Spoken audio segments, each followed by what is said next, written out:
হয় ইসলামী রাষ্ট্র ব্যবস্থা কায়েম হবে, নইলে আমরা লড়াই করতে করতে আল্লাহর দরবারে যা উপস্থিত হয়ে যাব। আসন্ন জাতীয় সংসদ নির্বাচনে বাক্সু হবে একটা। আমাদের এই দেশ স্বাধীনতা লাভ করেছে 53 বছর পার হয়ে 54 বছর চলছে, কিন্তু দেশ দুর্নীতিমুক্ত এখনো হয় নাই। কাজেই আমি খুবই আশাবাদী। আমি আপনাদের কাছে বিনয়ের সাথে দুইটা অনুরোধ রাখতে চাই। আমি আপনাদের সাথে খুবই একমত, যারা আপনারা সবাই বলেছেন এ কথা, সবাই বলেছেন। আলহামদুলিল্লাহ, এই পয়েন্টে মনে হয় কারোর দ্বিমত নাই। আসন্ন জাতীয় সংসদ নির্বাচনে বাক্সু হবে একটা, ইনশাআল্লাহ। আমার মনে বলেন যে সবাই একমত, কি বলেন? এই পয়েন্টে কারোর দ্বিমত নাই।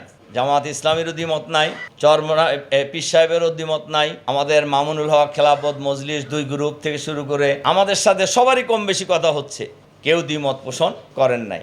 আমি বিশ্বাস করি যারা দ্বিমত পোষণ আমরা করি নাই, আমরা এই গ্লাসের সাথেই দ্বিমত পোষণ করি নাই। কি বলেন?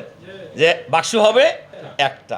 2 নম্বর অনুরোধ আমি আপনাদের কাছে রাখতে চাই, ওলামায়ে কেরামকে বাদ দিয়ে এই বাংলাদেশ আগামী দিনে চলবে না, ইনশাআল্লাহ।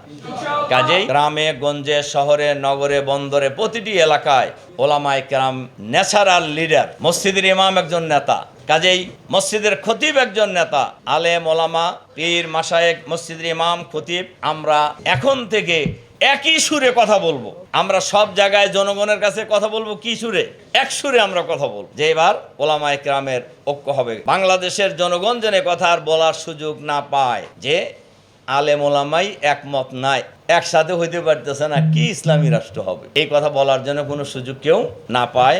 এবং আমাদের সবারই যার যার জায়গা থেকে মনটাকে অনেক উদার করতে হবে, বড় করতে হবে। আলহামদুলিল্লাহ, আমার ধারণা এখন আমাদের সবার মন বড়, সবাই আমরা উদার, যার কারণে আমরা এই পয়েন্টে একমত হয়েছি, বাক্স একটা।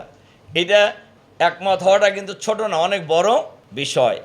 আসুন আমরা সবাই মিলেই আলেম ওলামা পীর মাশায়েখ মাদ্রাসা মসজিদ খানকা সবাই মিলেই ঐক্যবদ্ধভাবে আমাদের প্রিয় জন্মভূমি এই বাংলাদেশটাকে আগামী দিনে একটি সুখী সমৃদ্ধশালী চাঁদাবাজ মুক্ত সন্ত্রাস মুক্ত নৈরাজ্য মুক্ত দখলবাজ মুক্ত দুর্নীতিমুক্ত আধুনিক মানবিক ইসলামী কল্যাণ রাষ্ট্র কায়েম করার জন্য আমরা সবাই মিলেই ঐক্যবদ্ধভাবে লড়াই চালিয়ে যাব, ইনশাআল্লাহ।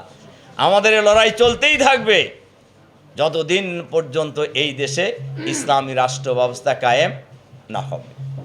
হয় ইসলামী রাষ্ট্র ব্যবস্থা কায়েম হবে, নইলে আমরা লড়াই করতে করতে আল্লাহর দরবারে যা উপস্থিত হয়ে যাব, ইনশাআল্লাহ। এর মাঝখানে কোনো বিরতি নাই। এটাই হোক আজকের এই মত বিনিময় সভার প্রধান অঙ্গীকার। ইসলামপন্থী রাজনৈতিক দল মার্কাজ নয়, ইসলাম পছন্দ করে এরকম সকল দলই আমাদের এই ঐক্যে আসতে পারবে, ইনশাআল্লাহ। এবং ইতিমধ্যেই অনেক দল আমাদের সাথে যোগাযোগও করেছে যে তারা ইসলামপন্থীদের সাথে একসাথে আসন্ন জাতীয় সংসদ নির্বাচনে অংশগ্রহণ করবেন, ইনশাআল্লাহ। আর এক্ষেত্রে জামাত ইসলামের পক্ষ থেকে আমরা বলেছি, জামাত খুবই উদার, এক্ষেত্রে সকলকে ঐক্যবদ্ধ করার ক্ষেত্রে, ইলেকশনেও সবাইকে ঐক্যবদ্ধ করার ক্ষেত্রে, আসন ছাড় দেওয়ার ক্ষেত্রেও আমরা ম্যাক্সিমাম উদার, ইনশাআল্লাহ। এই ব্যাপারে আমরা কোনো কার্পণ্য করব না। আমরা চাই জাতীয় ঐক্য ওলামায়ে কেরামের, ইনশাআল্লাহ। আল্লাহ তাআলা আমাদেরকে যার যার জায়গায় সঠিক ভূমিকা পালন করার তৌফিক দান করুন।